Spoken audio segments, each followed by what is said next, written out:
And I went to see the Kids in the Hall, and it was a revelation. I remember sitting there thinking, I think I'm looking at my future, which was very correct, obviously, and a very strong feeling. I would say all of 85, that was that process of getting to know the other four, going to all their shows. So those early shows were at the Rivoli in Toronto. Well, the Rivoli was a rock and roll bar, but on Monday night, it was they didn't do bands. Somebody convinced them to allow comedians to take over. And the kids took advantage of that. And they started to do shows every second Monday. And the insistence was always on new material. So they were always generating sketches. They didn't want to refine what they had. They wanted to keep adding to the pile. And I think they probably had about 80 or 90 sketches by the time Lorne Michaels discovered them. I mean, they worked very hard. They were very productive. And what was your part in those early shows? It was kind of like as a fan more than anything. I mean, I'm not a performer in the same way. And to see them, you understand what performance is. But I would make myself handy. I would design posters. I would work the door. I would maybe sometimes do the lighting board.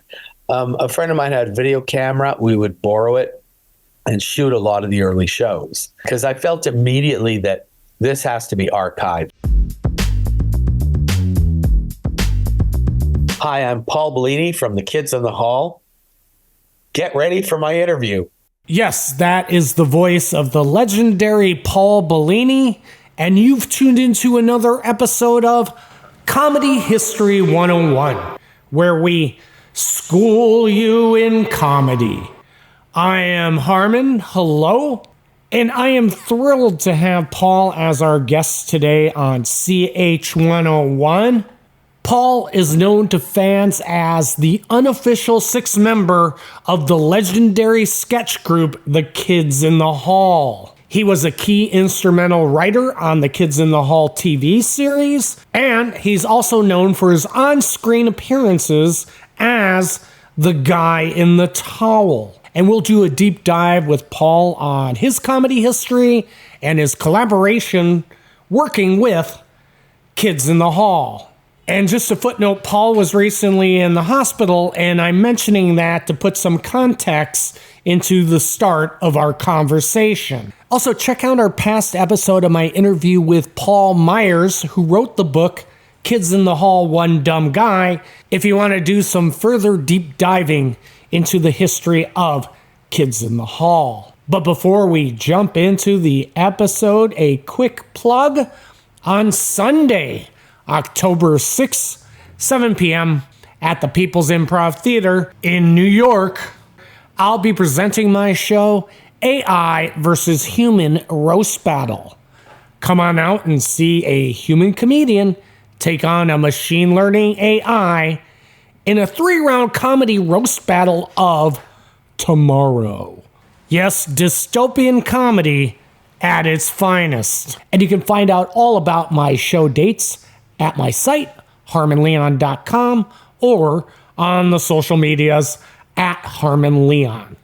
Also, another plug, CH101 is soon going to be dropping our first audio documentary entitled The Grateful Dead Counterfeiter. It follows the real-life story of Stephen Marcus, who is the head of Grateful Dead ticketing, and his arch nemesis, who was the biggest counterfeiter of Grateful Dead tickets.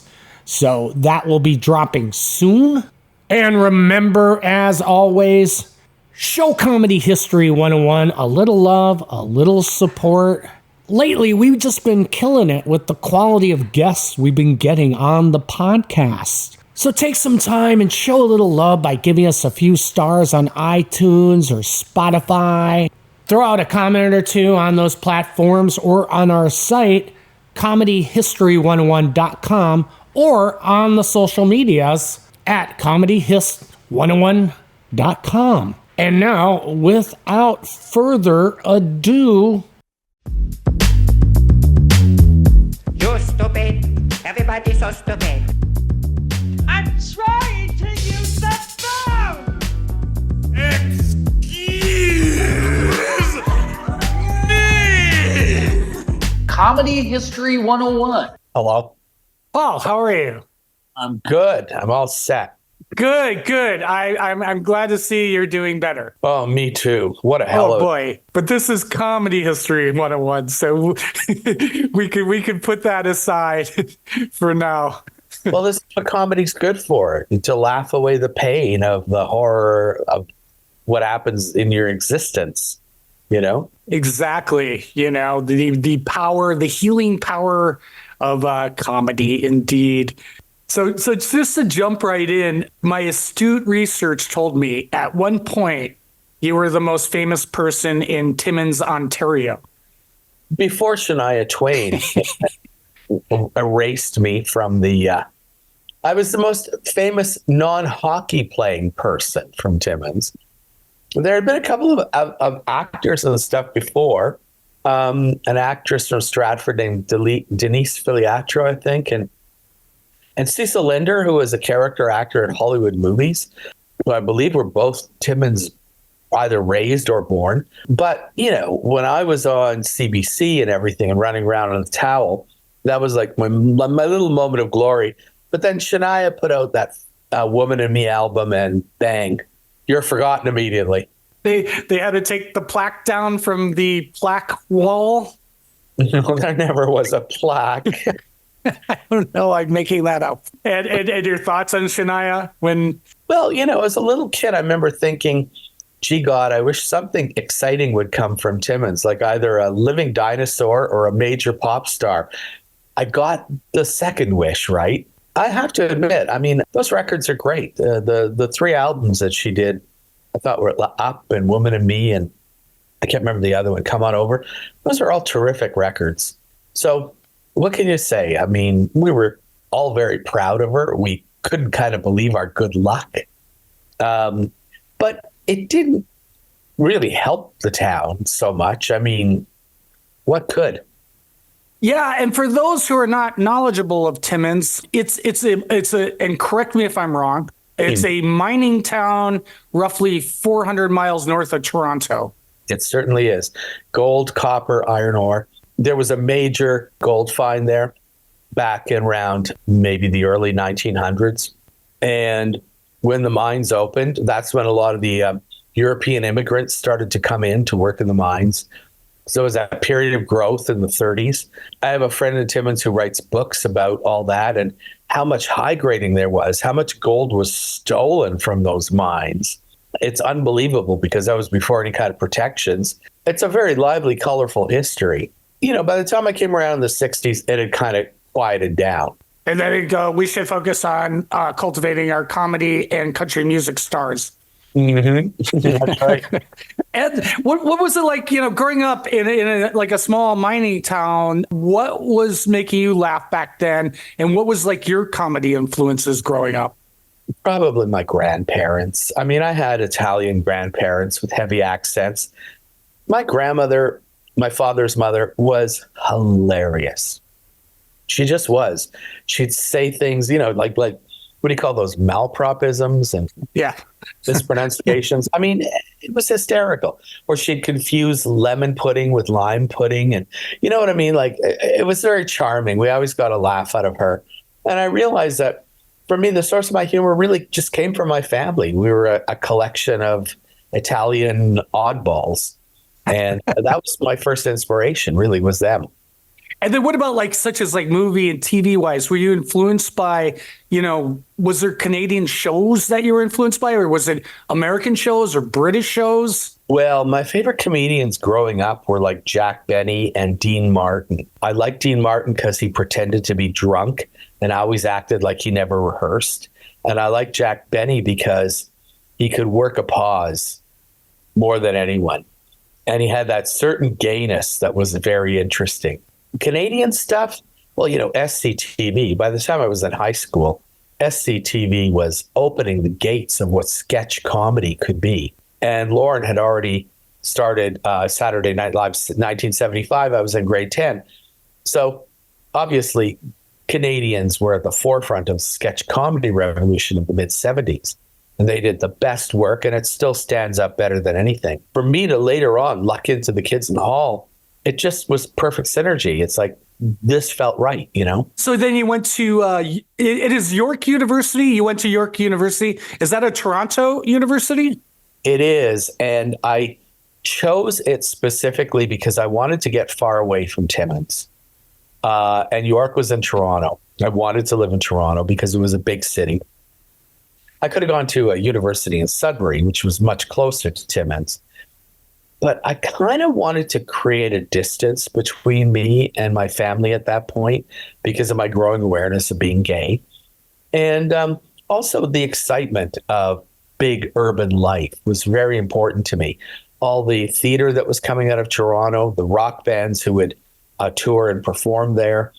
These were things I had to have. I had to have exposure to European cinema, all those sort of things. And York University was the perfect solution. When you met like Scott Thompson, was it like immediately lightning out of a bottle, or how did you guys meet? We were in the same residence, and he was kind of like the acknowledged oddball. I mean, he'd walk around in underwear. He'd wear like, long johns to class until he was finally told by a teacher not to. He was a very nonconformist person. He had spent a year in the Philippines after high school. So he was 1 year older than all of us. But his sense of humor was profound, and it was something that amused all of us. So we would basically eat together at a long table in the cafeteria. And, Scott put on a show every meal. And it was clear that this person really wanted to be a performer. And he was in the acting program, not doing that well because he wasn't somebody who could stay on book or necessarily take direction. He understood audiences more than he understood the process of learning theater. And I suppose we were drawn to each other because we were both closet cases. I could tell he was gay. He could tell I was gay. We're very different people. But that was important in our little group. And everybody was closet. I mean, this is 1978, 79. No one was running around declaring themselves gay. I felt in him a kind of a simpatico, like we could probably create together. You know what I mean? Yeah. And when did you make that kind of turn from just being friends and, as you have with your group of friends in the dorm to actually, was it your band, Mouth Congress first, or? It was after graduation. He immediately came out because he was roaring to get laid. And I was hesitating. He was friends with my sister, my younger sister. And he said, "Your brother's gay." And she said, "Oh, God, I know. How long is this going to take?" And so the two of them kind of pressured me out. And I wasn't quite ready. But at the same time, what was I waiting for? That seemed silly.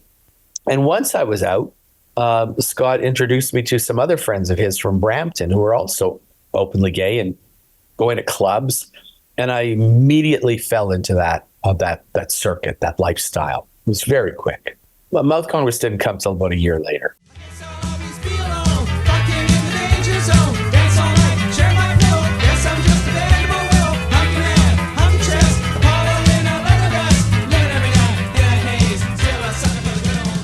And then when did you start writing sketches? Was Buddy Cole like the first kind of comedy collaboration you had? He joined the Kids in the Hall in January 1985. We had started Mouth Congress a few months before, November 84. Mouth Congress was just a ridiculous basement experiment. We'd just get together, put on a beatbox, have some musician friends come over, and improvise silly songs. Then all of a sudden he said, I joined a comedy troupe, and he really wanted to perform. And I went to see the Kids in the Hall, and it was a revelation. I remember sitting there thinking, I think I'm looking at my future, which was very correct, obviously, and a very strong feeling. I would say all of 85, that was that process of getting to know the other four, going to all their shows, but also still maintaining our Mouth Congress connection. So it was a very creative year for me. And a very important one because, of course, like I said, I had just come out and we were flourishing creatively. So that was a golden year, I would have to say. And so those early shows were at the Rivoli in Toronto. Well, the Rivoli was a rock and roll bar, but on Monday night, it was they didn't do bands. So somebody, and I can't remember, it's in one of the books, convinced them to allow comedians to take over. And the kids took advantage of that. And they started to do shows every second Monday. And the insistence was always on new material. So they were always generating sketches. They didn't want to refine what they had. They wanted to keep adding to the pile. And I think they probably had about 80 or 90 sketches by the time Lorne Michaels discovered them. I mean, they worked very hard. They were very productive. And what was your part in those early shows? Was it just writing with Scott? Not really. It was kind of like as a fan more than anything. I mean, I'm not a performer in the same way. And to see them, you understand what performance is. But I would make myself handy. I would design posters. I would work the door. I would maybe sometimes do the lighting board. A friend of mine had a video camera. We would borrow it and shoot a lot of the early shows because I felt immediately that this has to be archived. And that was my strongest instinct. And if you've seen Comedy Punks, you realize, oh, Bellini was right about something. So I'm glad I did what I did, knowing that we had access to a video camera. I thought this has to be shot. I want you to look into my eyes and see the power of the summer. And throughout, like I said, Scott and I kept doing Mouth Congress stuff in the basement. As for writing, we started to, when Buddy Cole was created, which was in my living room, it was after a party. We were at a party and we met a really effeminate guy who was very, very funny. And he actually said to us, I may have been born yesterday, but I still went shopping. And I remember writing down that line and reminding it to, like, telling Scott about it. And it kind of became the basis in a way. And at first, Scott's interpretation was very effeminate and kind of light and weak. In fact, he was picturing Buddy Cole as almost like a vampire figure, somebody who was like maybe 190 years old and still on the earth. So he kind of grew very slowly. And what I would do is I'd get my buddy's video camera and I would shoot these little improvs and just basically let Scott say whatever he said and do whatever he did. My job was just to follow. And then we watched the tapes and try and figure out what we had. And it was all very instinctive. It's not like there was this, like, we need to create a character. We just thought, this is really cool. What could it be? And he finally realized he could, because he had already joined the Kids in the Hall. He thought, this is a character maybe I could do at the Rivoli.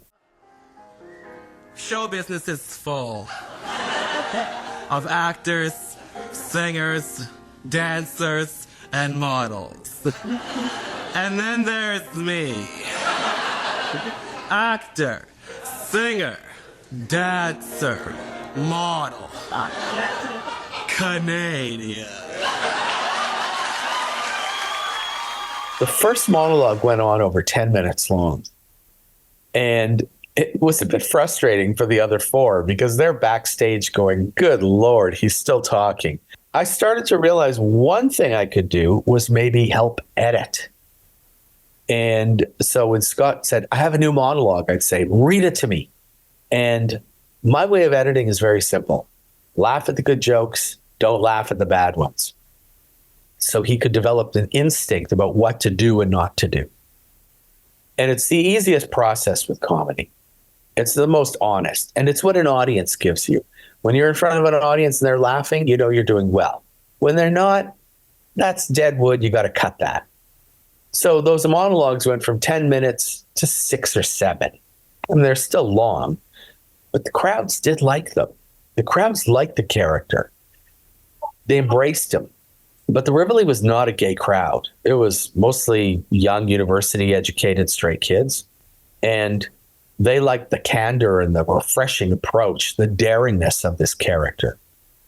Gay audiences did not respond. I think they felt that it was an effeminate stereotype meant to wound them, and they rejected it. We never really had a gay audience and still don't. And one early clip I heard was Buddy was going on about like the homophobic comedians of the day, like your Andrew Dice Clays and your Eddie Murphys, which brings me to the question of how did you feel when that type of comedy was presented by the biggest stars of the time as mainstream comedy? Well, I never cared. But Scott was angry. And that was around 1991. We were already on second season of the TV show. And it's the only monologue he regrets because he realizes that it's preachy and that there might have been another way of doing it. Audiences loved it, though, because it's a throwing down of the glove. It's basically a challenge. I mean, kind of worked out because a lot of people aren't going back to the old Andrew Dice Clay stuff from 1990 and 91. It hasn't aged well. More so, Eddie Murphy, I think, is still okay. But Kinison was the other one, Sam Kinison. Were they homophobic? Isn't that part of comedy in a way? I mean, again, I don't think you can be. I think it's stupid to be bothered by things like that. Although I cannot tell you how many times I've been watching stand up in my life, and somebody's on stage doing anal jokes about being raped in prison, and I'm thinking, it's not that bad. You know what I mean? Like, honestly, guys, move on. But again, I'm not waging campaigns against another comedian. It's a discovery process for everybody, right? And in those early days, when did the group start getting their legs? Or did you immediately, I mean, like you said, you saw the future like the first time you saw, but, it took a couple years to get a big audience at the Rivoli. I seem to remember a Canadian TV producer named Perry Roseman who started sniffing around by early 86. I think he was connected to Second City somehow, but I don't really recall. Then Lauren, of course, the famous story was that, Lauren had left SNL for a period. And when he came back, he had decided to go to Toronto on a talent scout because, he's from Toronto. And he saw the kids by arrangement with Pam Thomas, Dave Thomas's wife. They're the kid's agent, Sarah Pauly's mother, Diane Pauly. So he kind of knew what he was getting into. And I think he realized they're wrong for SNL. But holy shit, they work so hard. I should probably create a show with them and own it and franchise it and make a lot of money over the years because it's something that he liked, that their comedy was evergreen. It wasn't really topical. And he liked the individual strengths of all five. So all that was happening in 86. Bruce and Mark were tapped to go and write on SNL for a year, uncredited, because there was no visas available for them at the time. Mark wrote a sketch for Madonna where she plays like some Spanish superstar named Martica. Bruce did a film with Jonathan Demme about being recruited for the U.S. Army. We're sitting back in Toronto going, holy cow. But we didn't lose them. Was there any jealousy amongst the group that they got to go to New York and you guys were still in Canada? Or was it more, good for them? How could there not be, right? Yeah, no. But the more important thing was that Mark and Bruce made it very clear that ultimately they would rather go to Toronto and work with their troupe than stay on SNL. So the other three did feel protected. And the other three were busy with Second City Touring Company and stuff. And Dave made a movie in Vancouver. It's not like things weren't happening for them. But it was the time where, again, when they came back together in early 87, it was with new strength and new resolve. And they started writing like crazy. And I think by the end of 87 is when Lauren brought them to New York for the residency that lasted maybe 6 months, where they performed at West Bank and Carolyn's and basically built the material for the pilot, the HBO pilot, which was shot in 88. So there was always momentum with the troupe. That's what was good. It never felt like it was falling apart or lagging. And then you came in as a writer on the series on the second season? Yeah, first season, they kind of hired me as an assistant because they wanted me on the show. Everybody liked having me around. I'm jolly. There was no writer role because they had already had, like I said, 80 or 90 great sketches. There was literally enough to cover the entire first year. In the second year, they started to realize, God, we got to put out a lot of material to keep this monster fed. And that's when there was a decision to bring in writers. Brian Hart, Norm Hiscock, and myself. And I was thrilled because I literally went from being a nobody to being a comedy writer on a great TV show. So a real ascent, if you can imagine. that second year of the show, I think, was when it kind of really came into its own. Not just because the old material was done and in the can, but because the approach towards making television rather than just filming staged sketches, it literally transitioned into a television show. And what was the writing process like? Was there a writer's room, or was it non-traditional type for writing for TV? Kind of both. Like, what they did is they rented us this kind of funky studio space, and everybody got an office and a computer, and we'd show up whenever we liked. It was very lackadaisical. Like, Scott and I like to write late at night. So we'd show up around 3 p.m. with a sub sandwich, watch MTV for a few hours, and when everybody else was gone, we'd start working on our crazy stuff. McCulloch liked to write at home and then just bring in 10 sketches for a read-through. So everybody was very different. You realized that you had to have stuff for those read-throughs. The producers put a lot of pressure on us because if you have 30 sketches, maybe 20 of them are fit for production and 10 are good enough to really make it to the finish line. So you're basically writing 3 times more than you need in order to get the show that you have to create. So there's recently I've been going through my archives. I found a bunch of old sketches. I was like, wow, I barely remember this one. You're looking, you're thinking, this was a great idea, but we never did anything with it. And this one would have been just a disaster. And this one was great, but it's unproducible. It literally, I remember Mark wrote a thing where a cat runs away from home and gets hit by a car. And there's this scene where the cat's body is bouncing from car to car on the highway. And it's such a strong, interesting visual because the cat's, of course, going, meow, meow. But the producers went, how the hell do we make that? Like, there's no way. Like, what? Do you want us to make cartoons for the show? I mean, Scott and I did something similar where we wrote a thing where Francesca Fiore and Bruno Ponce Jones were played by Jerry Anderson like puppets. And it was called Puppets Go to Istanbul. And it's a, big spy intrigue. And it's this little puppet. And they said, the set is still going to be the size of the entire studio because you have to have perspective. And the budget for it would have been, $80,000. And we can't afford to put all that money into one sketch because we could actually use that money to make 10 sketches. So, you're heartbroken. You think, that's such a great idea, man. Like you're all resentful and angry about it. But we never were realistic. We just let our imaginations go. Now, when I write, I'm very cautious about that. When I teach writing at Humber College, I teach sketch writing. And I often tell my students, how would you shoot that? What do you think it would cost to make that? I want them to develop an awareness that a sketch on paper is a wonderful thing, but it's a blueprint. Because when it has to be produced, some poor producer has to figure out how to do all of your crazy ideas and make them work. And it ain't easy.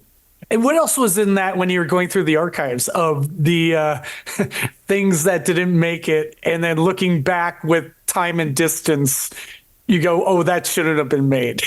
Well, there was a couple of long form sketches that were great on stage. There was one called Memories. It was kind of set in the mid 50s. So it was a combination of the Beats and the House Un-American Activities Committee and that kind of Peyton Place morality. And it was beautiful. The kids all played multiple characters in it. It would have been great, but it just didn't come together. And when I found the script, and it's like about literally 30 pages, it's a whole half hour. It's like, God, this would have been fantastic. I'm really sorry it never came together. What are you going to do? What about the opposite end of the spectrum or go, yeah, this is a good thing. It shouldn't have came together. What? I mean, sketches we regret? Yeah. Oh, I tend not to think about them. Yeah. Funny because recently, because I've been so sick all year, and I have a lot of time to spend at home watching stuff. I dragged out the box sets. You know, these things here. You see that? Blurred. I see it blurred.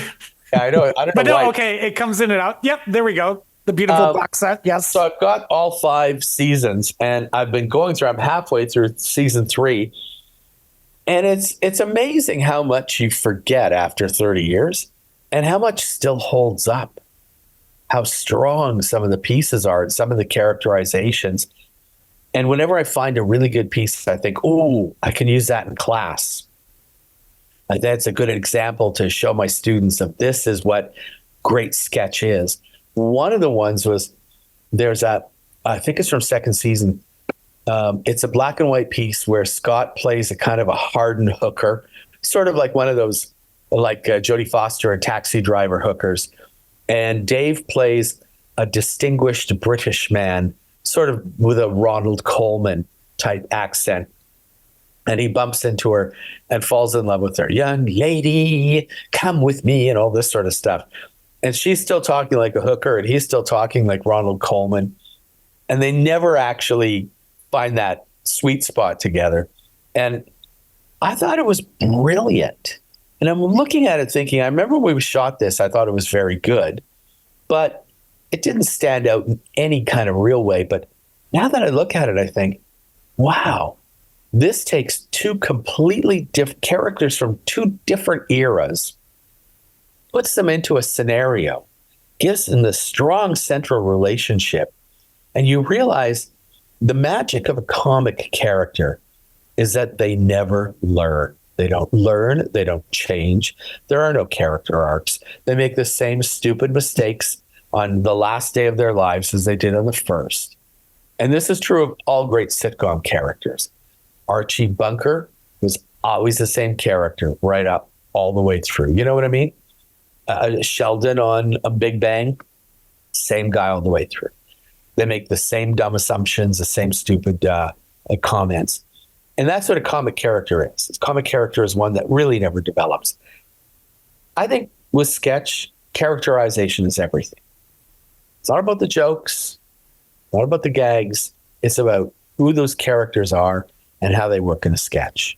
What do you think are the elements that make for an ultimate broad stroke Kids in the Hall sketch? Like what elements need to be within that? You know, you look at the interesting conflicts with a lot of these, like the classic sketches, Salty Ham, where the husband wakes up the wife just to complain about the salty, bloody ham.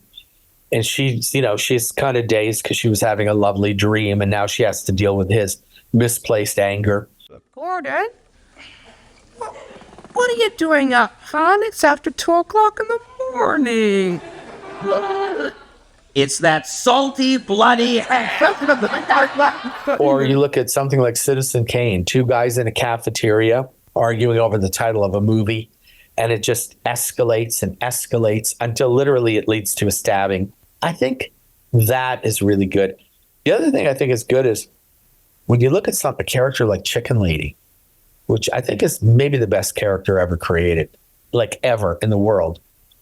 She comes with a built-in failure, which is that she's utterly repulsive physically, and yet she's insatiably horny. And she has to satisfy her lust for men with that body and voice. And you can imagine, and never gets down. Like her attitude never becomes maudlin or sad or serious. She is constantly upbeat in her quest to satisfy her lust. I mean, come on. That goes beyond brilliant writing. I can't even imagine how Mark put all that together to get to that character.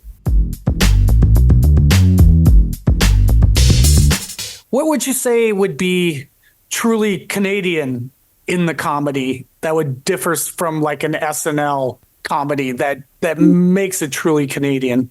I think it's a point of view. It's not a content thing. It's about characters who are apologetic and a little insecure. I mean, you look at characters like Simon and Hecubus. Kevin's character Simon is a little bit of evil. Like he wants to be a bad guy, but he's also really apologetic about evil. Always embrace the hellfire! Hellfire! Hellfire! Thank you. Good night. If you haven't already, please call your mom. You know what I mean? Like, he's so conflicted. And I think that's a kind of a Canadian instinct. And do you think just like, members of the group coming from dysfunctional families was also a big sort of catalyst in the humor? Well, what family isn't dysfunctional? Or what comedian doesn't have a dysfunctional family? Yeah, essentially. I guess in a way, comedy is a way of reorganizing and reliving your childhood trauma and trying to vanquish it by reordering things in your life. And maybe there's specific examples. Like, I always like that one, Daddy Drank, which was Kevin lying in bed and the father comes in and says he's going to strangle him. And so he buys him tap shoes for Christmas so they can hear him coming. I think that's sort of the sketch kind of gives you that idea. Again, you go a couple generations before where it's Monty Python and the portrayal of the cast members playing women characters was more like a cartoon. What was it always like the decision to portray women just realistically? It was a natural instinct and it happened immediately. One of the very earliest Rivoli shows I saw, Mark was doing his Melanie character. And I realized, because it wasn't even drag. I mean, drag back then at the Rivoli was this old sweater, right? I mean, it wasn't about the external look. When people think drag, it's about a big costume. It's about a build, hair and makeup. With the kids, it was never about that shit. They didn't do hair and makeup. They just did a show. And Mark was doing his Melanie character, and she's at a shopping rack looking for an outfit. And I thought, all he's doing really is recreating what a girlfriend or a sister might have done that he observed as a person. And the female characters came from the exact same place as every other character. So there was never, making fun of women or any of that shit. They were kind of honoring them. I think the Kids in the Hall never had a female member, obviously. And I think they would have always been ill fits. It was a boys' club. But it wasn't very sexist, I don't think. It's just that they needed to explore that aspect of their lives as well. What did their mothers, sisters, girlfriends, wives give to them as characters that they could somehow assimilate and put on stage, right? So there was never a dressing up and look at my big boobs and all this kind of nonsense. It was definitely never anything like that. Comedy History 101 will be right back. And I know you get asked a lot about the origins of the man in the towel. Is there any way I could ask you that question that won't sound like the other times you've been asked that question? Sorry, no. What can I tell you? It was, we were trying to think of a prize contest, like a contest with a prize. And I think McCulloch thought, well, what if we, you win a car, but it's not a new one. It's an old shitbox from the scrapyard. We thought, that's hilarious. But then the producer said, how are we going to ship that? What if the winner's in Vancouver? We have to ship that to Vancouver. It just seemed impractical. And nobody wanted to do dinner with the Kids in the Hall or any of that kind of crap. And then Mark stood up and said, I think the prize should be Bellini in a towel. And it was so incongruous and so out of left field that everybody blew up laughing. And they all looked at me. And I thought, oh, I'm on the spot.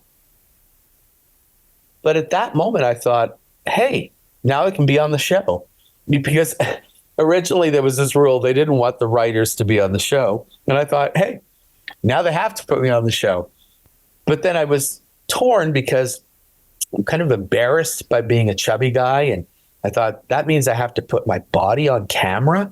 I announced that the Kids in the Hall were having a competition to pick a lucky viewer to be the winner of the Touch Paul Bellini contest. Now, for those of you unfamiliar with this competition, the point of it is that we would fly our guy to wherever you lived in the United States so that you might touch Paul Bellini. And then I thought, maybe that's a good thing. I can get over all the shyness that I've felt all my life. So within a split second, I'm feeling all of these different things. And I just said, okay. And the next thing you know, I'm the prize. And it worked beautifully because it was such a weird non sequitur. It made so little sense that fans loved it. They embraced it. I've never, ever had a negative comment. Like no one's ever said, I hate the towel guy, or why is that fat guy rocking around? Never, ever. It worked immediately, and it's always worked. Go figure. I had nothing to do with its creation. I am just the vessel, you know? And have you still kept in touch with winner Rebecca Klatka? No. No. But it ended there? Of St. Petersburg, Florida. Listen, when I went down to my research, when I went down to meet Rebecca and Ramona and we shot the segment, that night they said, "What are you doing tonight?" I said, "Nothing. Going back to the hotel." And they said, "Casey and the Sunshine Band are playing in somewhere nearby. I can't remember." They go, "Do you want to come with us?" I said, "Yeah," because I was a huge disco fan. And we went to this almost empty club. And there's the entire 9-piece Casey and the Sunshine Band doing all their hits. And I was like right in front of them. And it was probably one of the greatest nights of my life. I still remember it like yesterday.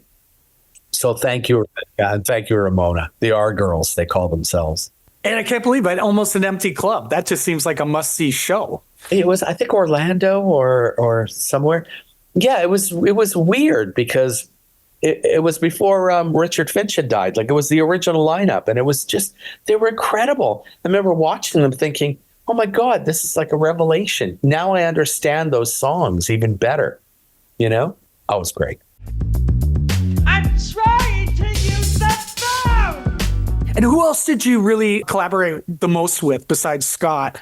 A little bit with everybody, probably least of all with Dave Foley, although he did come in when we wrote the Francesca Fiore pieces. Mark and I worked on a couple of things. Kevin and I worked on a lot of stuff. Kevin was always eager to generate a lot of material. Bruce would encourage things like the creation of Tammy, for instance. Scott and I have a very natural temperament as collaborators because, like I said, because we're very different as people. When an idea surfaces, I always give an immediate reaction, which he loves, and an honest one. And he knows immediately if it's going to stink or if it's going to fly. And what would that reaction be? Laugh. Just to laugh. Exactly. And just a couple last questions here. Was there any of that, like, sort of SNL, you hear about early the SNL writers' room, how competitive it is, and everyone's just in full anxiety mode. Was it ever like that in the writers' room on the show? Well, the writers' room was full of tension and arguments. I remember one time Scott kicking in a filing cabinet because Mark used the wig he wanted to use for a character. I mean, it was always silly conflicts. And, like I said, production is hard on people because there's constant pressure for almost 10 months of your life. And you need to be able to come up with stuff that's going to work.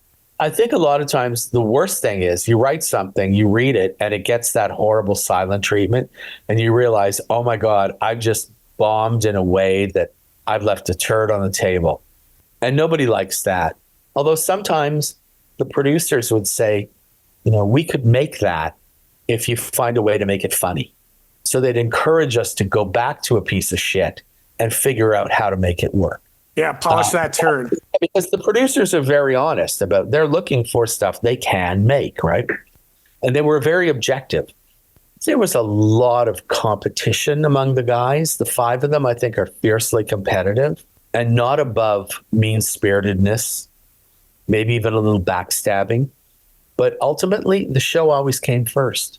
And I think that's the most important thing, is that no matter what happened in that writer's room, even if it was a fiasco and everybody left angry, we knew that you got to come together and the show has to work. You have to do this for the show. So that, I think, bonded everybody. The writers, we'd sort of sit in the corner and be scared because we didn't have that level of power that the 5 kids did. But what an honor to be able to sit in that room. Everything I learned about comedy was in those few years. And everything I learned about television production came from those few years. It's the best education anybody could ever have.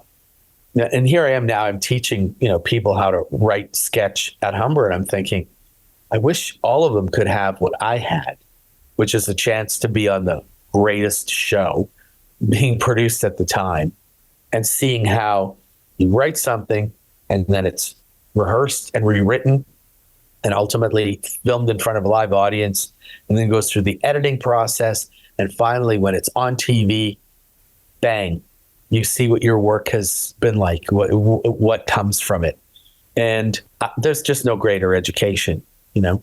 And I talked to Paul Myers, and his theory was the Man in the Towel ends with dancing on the Kids in the Hall's grave, and the series was all a figment of his imagination. Could you add anything to that? I've never heard about the figment of the imagination aspect. It was his theory. The thing with the towel guy is that the towel guy sort of became the show's mascot, and it was an easy thing to go to because it was not one of the 5 kids. It was me, and familiar and kind of always imbued with good vibes. And the idea of we're going to have to close this series, and it felt like a grave when we put the show down. It kind of felt like that the idea of me dancing on the graves actually created a bit of levity and maybe hope for the future, and that it was a positive image. If it had just been a grave, you would have went, fuck, that's sad.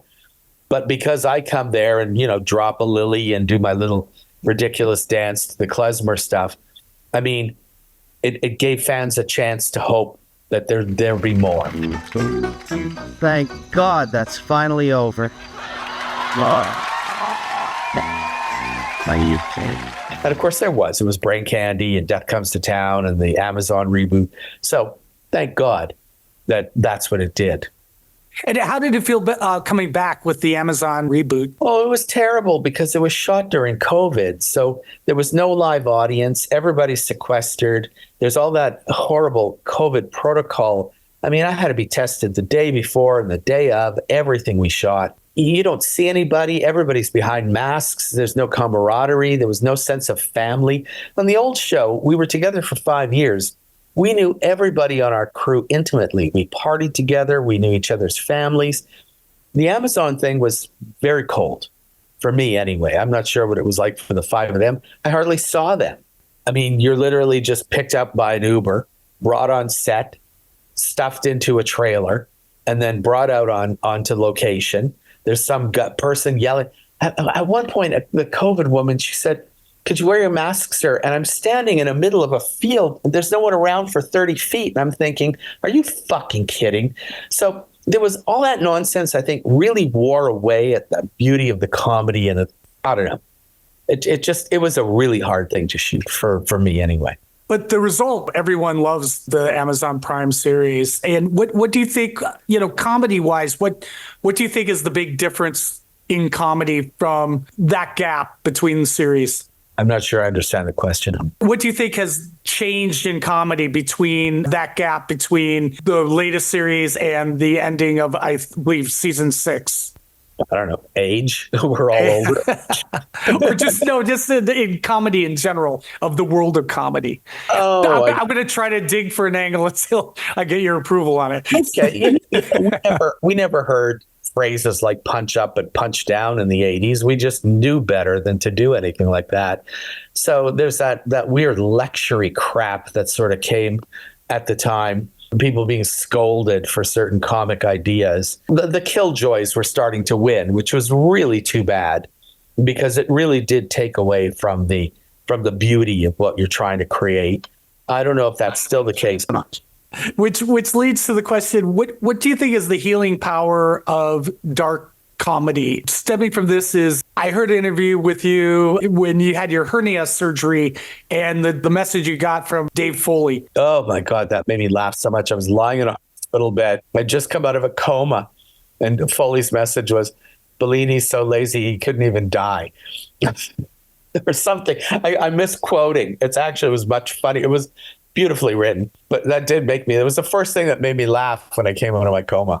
But what was the question? I can't remember. Oh, what do you think the healing power of that is? And again, I think it's like a broader reaching question of, just dark disturbing comedy and how cathartic that is for people. Comedy is a construction. It's a way to see the world through a certain point of view. So essentially, it allows you to look upon things like death and horror with levity rather than with grief and despair. I mean, you still might feel a level of grief and despair, but there's nothing like irony or sarcasm or something like that that creates that spin that distracts you from the horror and the pain. And I think that that's the beauty of Black comedy, of course, is that it diverts our attention away from complete grimness and gives us that little extra perspective that, well, things could be worse or whatever. And in this case, Foley's comment was very apt. He's too lazy to even die. You know what I mean? And he's sort of creating this persona that I'm a very lazy person. I'm actually not. I'm a real busybody, but I get that idea is that there's something slow about my movements and I'm very deliberate, right? So I understand that, creating that persona. And that somebody who is so inactive that even death has to be like, can you just wait? You know what I mean? It's sort of like their country doctor sketch in a way. When I heard that, it did make me laugh, obviously. Like I said, it was the first thing that made me laugh coming out of that coma. And I appreciated it enormously. And I think you can't ever be insulted or mortified by that because laughing is good. I mean, isn't it?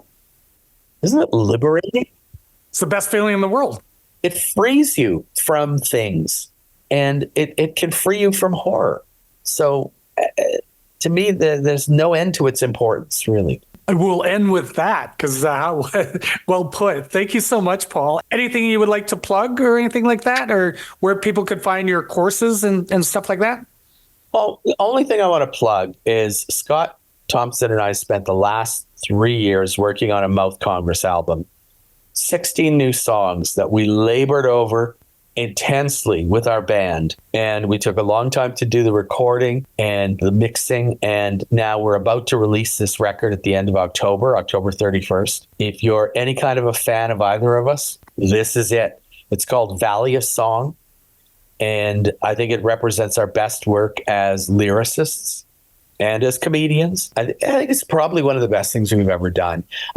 There's two things I really love in my collaborations with Scott. The first, of course, is Buddy Babylon, which was written at a point where we were not getting along and we kind of hated each other.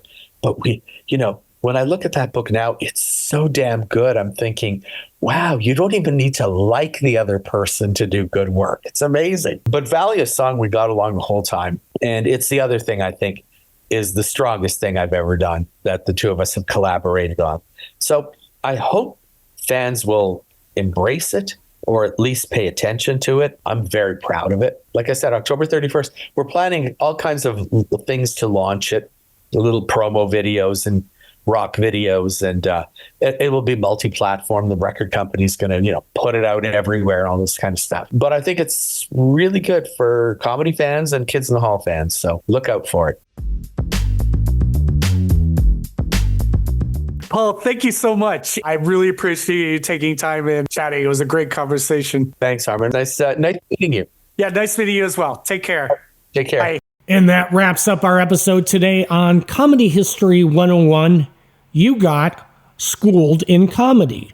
That was great. I found Paul's comments very philosophical and inspiring, and lots of inside baseball on the nuts and bolts of writing iconic sketch comedy.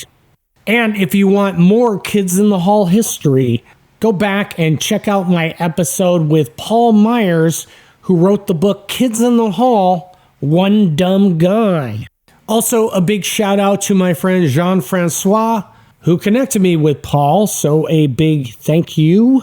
And remember, show Comedy History 101 a little love. Give us a few stars on iTunes, Spotify.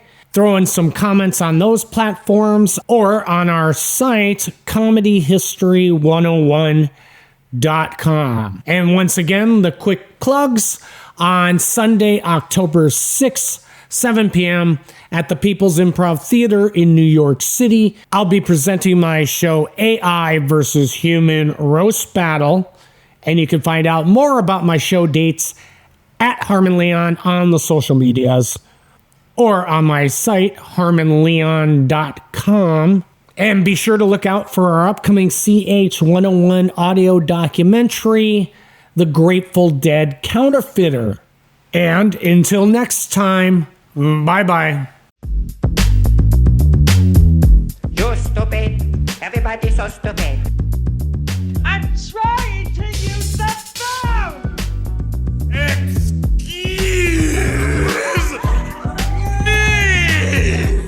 Comedy History 101.